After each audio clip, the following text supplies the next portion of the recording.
Jaunpur court ने श्रमजीवी विस्फोट कांड के आरोपियों को दोषी करार देते हुए आतंकियों को मृत्युदंड का ऐलान किया है। यह जानकारी एडीजी फौजदारी वीरेंद्र मौर्य ने दी।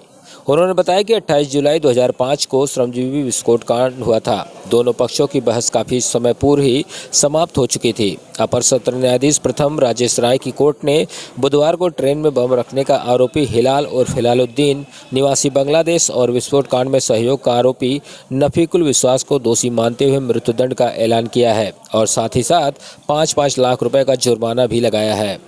हिलाल पर ट्रेन में बम रखने तथा नफीकुल पर विस्फोट कांड में सहयोग का आरोप है। बम विस्फोट में 14 लोगों की मौत हुई थी और 62 यात्री घायल हो गए थे।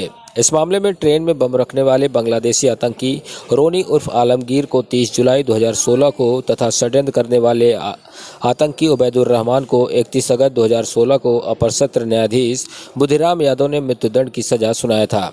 बुधवार को हिलाल व नफीकुल को कोर्ट ने दोषी करार देते हुए मृत्युदंड की सजा सुनाई है। आज अपर सत्र न्यायाधीश प्रथम जौनपुर के माननीय न्यायाधीश महोदय श्री राजेश कुमार राय जी द्वारा एक ऐतिहासिक फैसला, एक निर्णय दिया गया है, जो कि यहाँ पर हिलालुद्दीन व नफीकुल विश्वास को मृत्यु दंड से दंडित किया गया और पूर्व में इनके जो भी थे आलमगीर उर्फ रोनी और उबैदुर रहमान को भी फांसी की सज़ा सुनाई गई थी।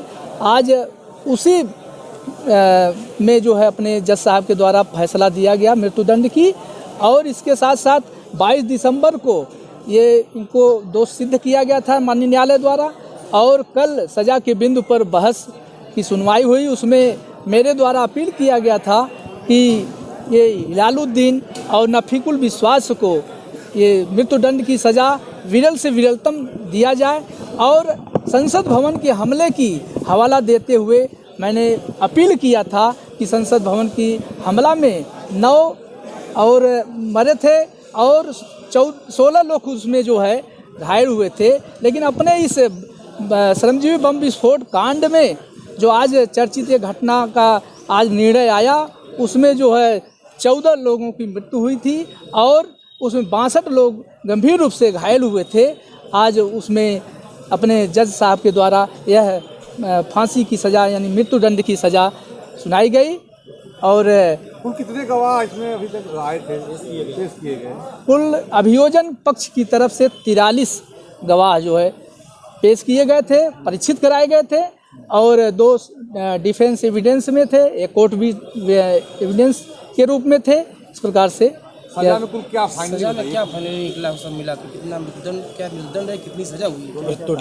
मृत्युदंड में 302 में 302, 149 सपठित, 360 और 149 सपठित, 148 आईपीसी में फांसी की सज़ा और 3 फॉरेनर्स एक्ट, 14 फॉरेनर्स एक्ट, 3 विस्फोटक पदार्थ और 150, 151 रेलवे एक्ट के तहत 150 में आजीवन कारावास और 151 में रेलवे एक्ट में 5 वर्ष की कारावास की। दोनों में क्या रोल था इस घटना में? दोनों में हिलालुद्दीन का बम बनवाने में भी और वहाँ पटना जंक्शन पर बम रखने का, बांधने का रोल हिलालुद्दीन जो बांग्लादेशी है और नफीकुल विश्वास पश्चिम बंगाल का है, उसका रोल ये है कि वहाँ से बॉर्डर क्रॉस कराने का काम और ये बम बनाने का काम नफीकुल विश्वास का था और साथ साथ रखवाने तक पटना जंक्शन पर नफीकुल विश्वास का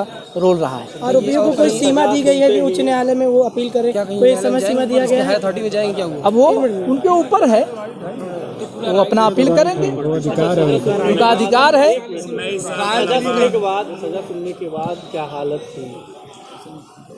थी? वो तो पहले से काफ़ी जो अभियुक्त गण थे उनको ये था कि हमारी सज़ा सुनाई जाए, चाहे जो भी हो।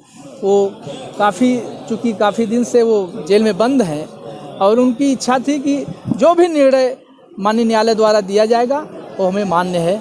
ऐसी बड़े को इससे उच्च न्यायालय जाने के लिए कितना समय लिया गया है अभी जो अपील कर सकते हैं? अभी समय उनके ऊपर डिपेंड करता है, वो क्या करेंगे, अपील करेंगे, क्या करेंगे। कोई सीमा नहीं उसकी? 30 दिन का होता है। नई साल का लंबा इंतजार रहा है, कितना महत्वपूर्ण फैसला है ये? ये बहुत ही जनपद के लिए तो काफ़ी लोगों के लिए ऐतिहासिक फैसला है।